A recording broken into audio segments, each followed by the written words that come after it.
Kalsada giplanuhan nga gubaon sa DPWH contractor.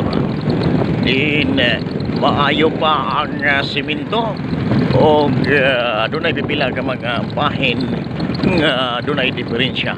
Apan anugon kaayo ang mga maayo pa nga simento nga gisayon-sayon lang og guba pinagi na sa kontraktor nga nakadaog sa bidding ini nga mao nga kalsada.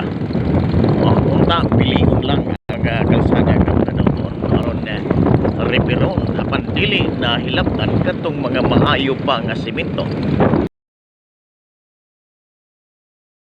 o lain usab nga semento. Gasto kayo. What if kung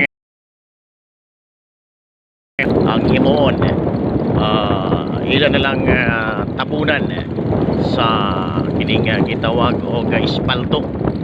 Nindot kayo kung espalto na lang ang ilang idugang sa simento. Rastado ang dalan og dili nagubon.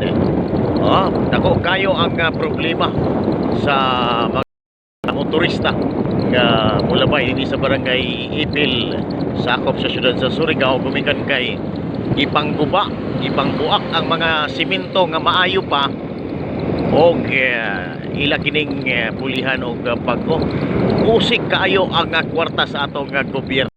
Kamo mga higala mga kaigsuran unsa inyong ikasulti nini ang atong mga simento nga maayo pa bisan haing dapit dinhi sa atong Pilipinas.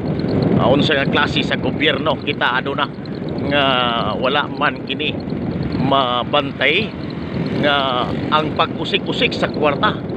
Din mga maayo pang mga simento gipangguba gamit ang